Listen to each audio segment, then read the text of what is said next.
All right, welcome back to Vibrant Shop Life with Eric and Derek. Yes. We're coming to you from the couch of knowledge. The Couch of Knowledge and Greatness version 2.0. Our first one, we noticed there was quite a bit of glare from the window that's right next to it. So we figured this would be better viewing for everyone. Welcome to a new episode. And today's topic is going to be about aftercare. And Derek here is going to help us take a deep dive into said subject. So, good sir, can you tell me a little bit more about today's subject? Yeah, so aftercare. There's a lot that goes into it, but it's all fairly simple overall. Sure. And that's kind of what we're going to get into today. You know, what you should do, what you shouldn't do, and kind of why we do it. Yeah, that makes sense. Cool. Well, can you tell me what is aftercare as a whole? So aftercare as a whole is an essential part of the healing process. Sure. Taking care of your piercing overall to ensure a happy, healthy piercing, which is what we all want. Yes. That makes sense. Kind of like what I was saying is there's a lot of steps that go into it, but they're all fairly simple. But two of the biggest ones are don't touch it and keep it clean. Yeah, that makes sense. So it kind of falls in line with almost like a daily hygiene regimen. Yeah, exactly. Kind of like brushing your teeth, bathing, etc. You make it a part of your daily routine, which helps you keep everything together super easily, actually. Heck yeah. Cool. Well, kind of piggybacking off of that, how does a person take care of their piercing? Like, is there specific chemicals we should be avoiding, or is there things we should be leaning more into? Oh, yeah, absolutely. So there's quite a few things to avoid, but the one thing you want to use, and it's really the only thing you should use, is going to be sterile saline wound wash. That makes sense. So there's a reason for that. And that's because, number one, it's sterile. Yeah. It can't contaminate the piercing. Yeah. And also, too, sterile saline, its salinity is going to be very similar to your own body's. So it's not going to irritate you. Yep, exactly, exactly. Like if you do like a DIY saline or salt soak, I should say. Yeah. You have no way to control what the actual salt content of that is going to be, which makes sense. Can lead to dryness, irritation, things like that. And you don't want dry piercings, people. No. One thing with it too is kind of the things that we should avoid. Those DIY soaks, like I was just mentioning. Also, too, you want to avoid things like alcohol, peroxide, Bactine. Bactine's a good one. Those are going to be very harsh cleaners. They're not meant for wound care. Bactine even has a warning, I believe, on the bottle or box that it comes in, where it says that it's not for deep puncture wounds, which that's essentially what a piercing is. Sure.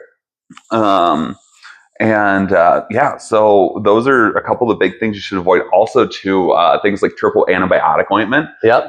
They're a petroleum product. Yeah, that makes sense. So it can suffocate the piercing a little bit, not allow it to breathe, right? Yep, exactly. Yeah. Well, speaking of which, then, like, if a person has a dry piercing, should they be putting things like lotion on it or anything? No, those are also things you want to avoid. Yeah. Same with soaps. Okay. Also, too, I know there's the Dial Gold soap out there that a lot of people recommend for tattoos. Yeah. Well, a tattoo and a piercing are two vastly different things.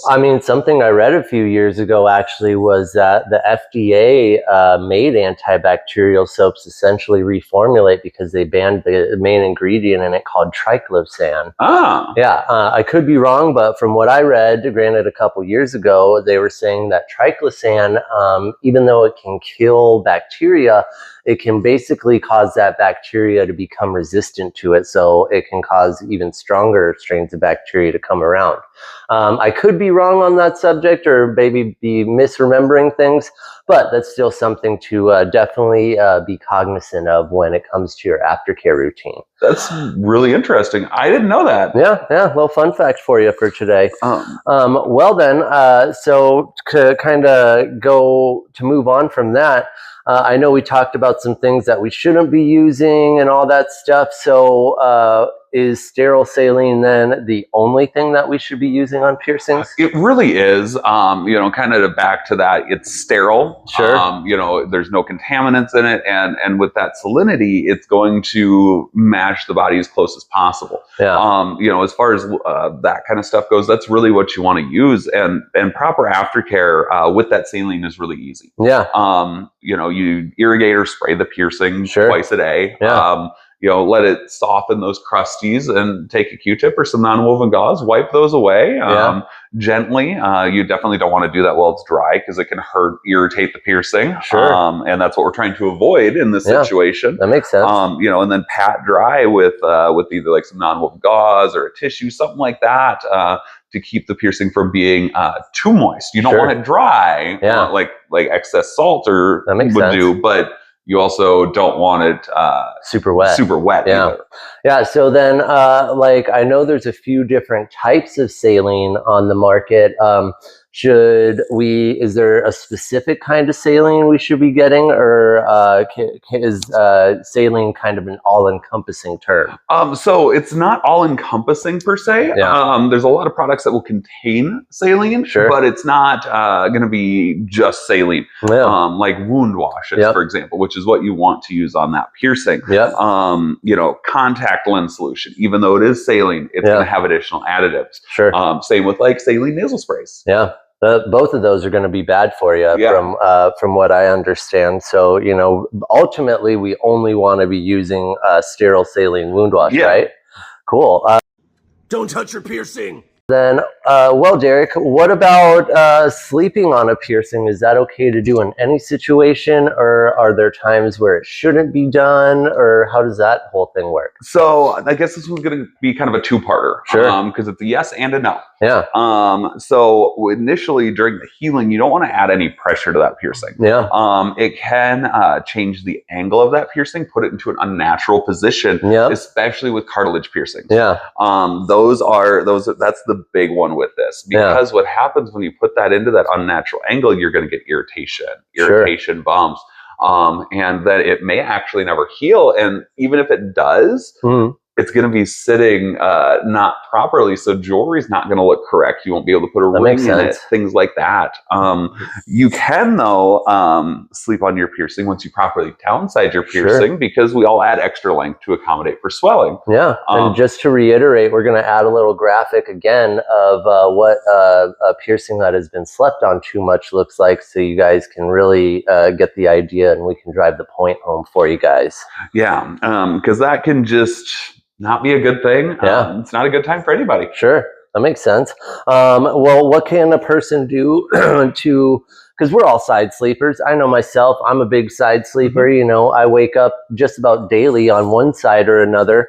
So what can a person like myself do to help mitigate those potential issues? And as someone that's a side sleeper myself, I wake up on one side or the other in the morning. Really the best thing is going to be a U-shaped airplane neck pillow, using it like a regular pillow, because then your ear has a cavity to rest in. There's also piercing pillows out there. There's, you can roll up like a sweatshirt into a donut shape even, if you're not able to get one of those pillows.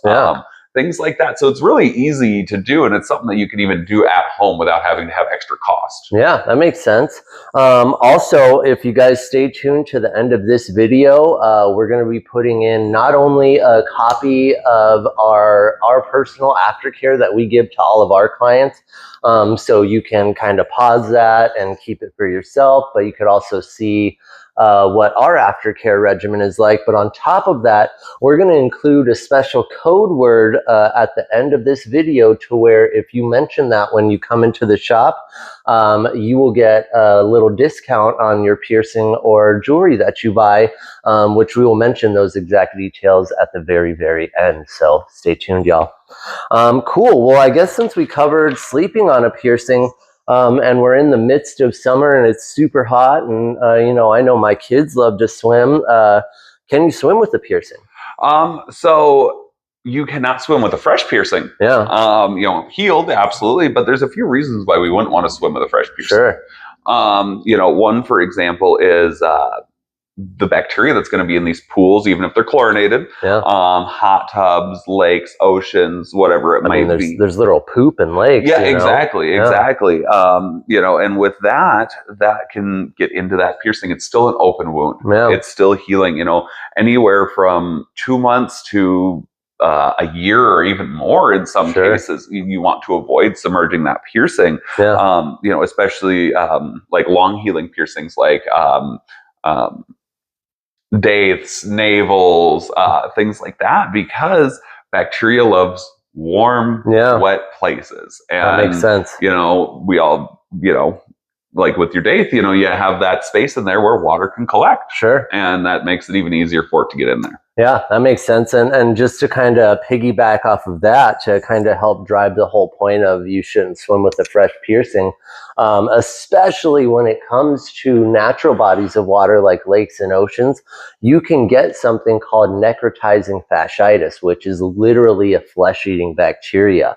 And we posted articles in the past of people that have quite literally died because they went swimming in a lake or ocean with a fresh piercing or tattoo, and that is what happened as a result. So personally, I feel like swimming is one of, if not the most important subject out of this whole topic that we're covering, because of how easy it is to just not do to maintain the health of your piercing, but also how serious the ramifications are if you don't listen to this. So yeah, I mean, do you have anything else to add, Derek? I don't think there's a whole lot, but I completely agree. I think swimming is one of the biggest things with this, because it's going to be the easiest possible way to contaminate that piercing with something that you don't want there. Heck yeah. Yeah, I think that's about all I've got for today, Eric. Awesome. Well, thank you for informing us on this topic, Derek. I appreciate you. Of course. So if you come into the shop, today is June 28th. So if you come into the shop today, June 28th, or tomorrow, June 29th, and say 9 zilly boo, if you've seen Wish, you know what I'm talking about, then you will get... let's say you'll get $10 off your new piercing fee, or you'll get $5 off any piece of jewelry in the shop, no matter the cost. So yeah, thanks for watching. Make sure you subscribe, turn on post notifications, and make sure to tell your friends to watch us. We're just trying to inform people about proper piercings, proper aftercare, all those fun things. And also, if you have suggestions, criticisms, comments, anything at all, feel free to leave a comment on any of our pages: facebook.com/vibrantbodyarts, Instagram @vibrantbodyarts, or here on YouTube @vibrantshoplife. Do you have anything to add, sir? No, I think that's everything we covered today. Heck yeah. Well, we're going to be doing our best to be uploading every Saturday, but we do have our own families and work stuff to attend to. But yeah, stick with us, folks. We're just getting started, and the fun is going to get even more fun from here on out. Oh yeah. Peace, y'all.